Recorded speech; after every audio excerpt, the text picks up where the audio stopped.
ওকে, তাহলে আবার শুরু করা যাক যে প্রথমে আমাদের যে রাইবিউলোজ 5 ফসফেট যেটা জেনারেট করেছিল, এই রাইবিউলোজ 5 ফসফেট কিন্তু খুব মজার ব্যাপার যে এর একটি আইসোমার, এর একটা আইসোমার যেটা রয়েছে সেটা হচ্ছে রাইবিউলোজ 5 ফসফেটের একটা আইসোমার হচ্ছে জাইলিউলোজ 5 ফসফেট, ঠিক আছে। এই আইসোমারটাকে আমরা স্পেসিফিক্যালি এপিমার বলবো, কারণ এখানে আমরা যদি এর দুজনের স্ট্রাকচারটা পাশাপাশি আছে, আমরা যদি একটু দেখি ভালো করে দেখব যে একটা পার্টিকুলার স্পেসিফিক কার্বন নাম্বার রয়েছে, যেখানে 1 2 3 4 আমরা যদি একটু দেখি এই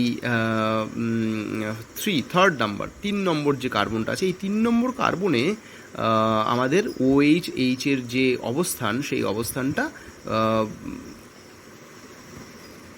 আলাদা। তো এই পার্টিকুলার 3 নম্বর কার্বনের রেসপেক্টে they are different from each other. Chemical structure is absolutely similar, কিন্তু এদের যে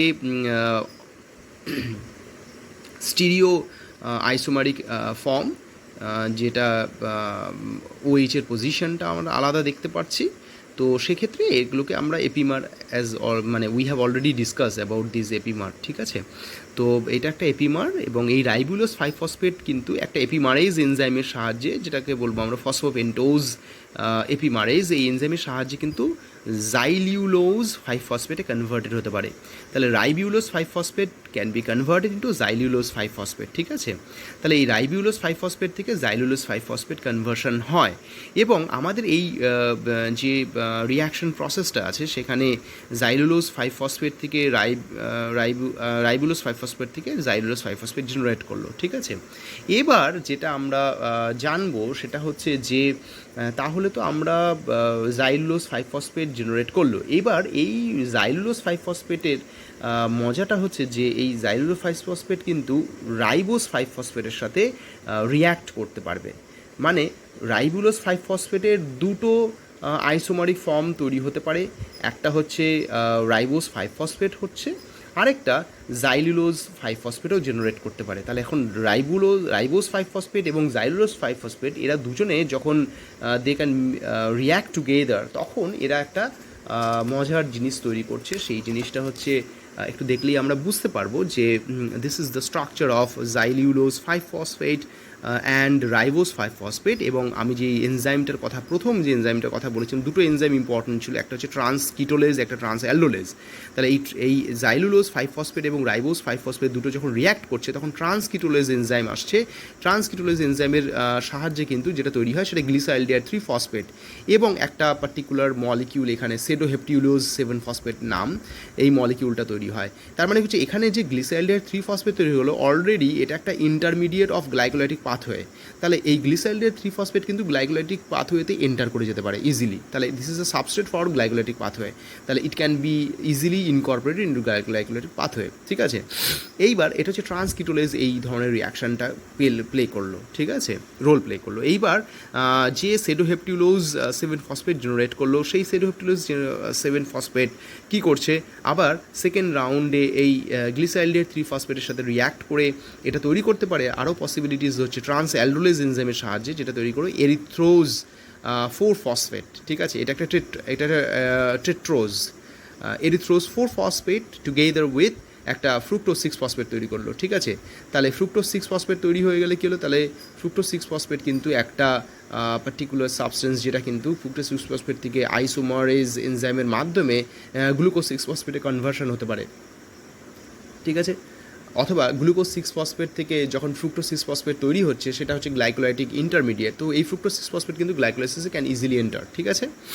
সো নাও, তো এই যে জাইলিউলোজ 5 ফসফেট যেটা জেনারেট করেছিল, জাইলিউলোজ 5 ফসফেট কোথায় আমরা পেয়েছিলাম? আমরা পেয়েছিলাম যে রাইবিউলোজ 5 ফসফেট থেকে জাইলিউলোজ এপিমারেজ এনজাইমের মাধ্যমে তৈরি হয়েছিল। তাহলে জাইলিউলোজ 5 ফসফেট এবং এই যে এরিথ্রোজ 4 ফসফেট যেটা জেনারেট করলো একটু আগে, এরা যদি রিয়্যাক্ট করে ট্রান্সকিটোলেজ এনজাইমের সাহায্যে, তখন এই ট্রান্সকিটোলেজ এনজাইমের সাহায্যে এরাও কিন্তু তৈরি করতে পারে যে গ্লিসাইলডিহাইড 3 ফসফেট এবং ফ্রুক্টোজ 6 ফসফেট। তাহলে গ্লিসাইলডিহাইড 3 ফসফেট এবং ফ্রুক্টোজ 6 ফসফেট জেনারেট করতে পারছে। তো সেক্ষেত্রে তার মানে কি গ্লিসাইলডিহাইড 3 ফসফেট আমি কী দেখছি, গ্লিসাইলডিহাইড 3 ফসফেট দেখছি, ফ্রুক্টোজ 6 ফসফেট দেখছি। তাহলে এইগুলো সবই হচ্ছে গ্লাইকোলাইটিক প্রসেসে অর গ্লাইকোলাইসিস প্রসেসের ইন্টারমিডিয়েটস। তো খুব ভালো করেই বোঝা যাচ্ছে যে যখন তার মানে রাইবোজ 5 ফসফেট যদি এটা এক হচ্ছে ডিএনএ আরএনএ সিনথেসিসের ক্ষেত্রে ব্যবহৃত হচ্ছে, যদি ডিম্যান্ড না থাকে সেদিকে কনভার্সন না হয় তাহলে সেক্ষেত্রে এগুলো সারপ্লাসড হয়ে গেলে তখন কিন্তু all these are can be ribose 5 phosphate can be converted into glyceraldehyde 3 phosphate or fructose 6 phosphate with the help of few important enzymes. কোন কোন কনভার্সনসগুলো তাহলে এখানে ইম্পর্ট্যান্ট থাকছে? এখানে যে কনভার্সনসগুলো ইম্পর্ট্যান্ট থাকছে তার মধ্যে আমরা দেখছি যে রাইবিউলোজ 5 ফসফেট থেকে দুটো জিনিস তৈরি হওয়াটা খুব ইম্পর্ট্যান্ট। একটা হচ্ছে জাইলিউলোজ 5 ফসফেট আর একটা হচ্ছে রাইবোজ 5 ফসফেট। কারণ এই দুটোই কিন্তু রিয়্যাক্ট করবে together with the help of transketolase এবং ট্রান্সঅ্যালডোলেজ এনজাইমের সাহায্যে। এবং কিটোলেজ এনজাইমের সাহায্যে যেটা তৈরি করছে এরা দুজনে কী তৈরি করে, সেডোহেপ্টিলোজ 7 ফসফেট টুগেদার উইথ গ্লিসাইলডিহাইড 3 ফসফেট। এবার এই সেডোহেপ্টিলোজ 7 ফসফেট যেটা জেনারেট করেছিল সেটা কিন্তু গ্লিসাইলডিহাইড 3 ফসফেটের সাথে এরিথ্রোজ 4 ফসফেট এবং ফ্রুক্টোজ 6 ফসফেট তৈরি করেছিল।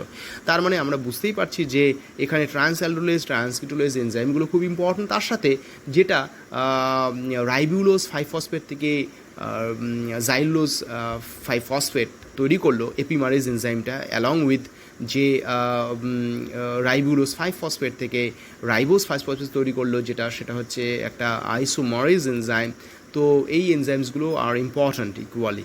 তাহলে আমরা বুঝতে পারছি যে কীভাবে পেন্টোজ ফসফেট পাথওয়েটা কিন্তু somehow is related is interlinked with গ্লাইকোলাইটিক pathway.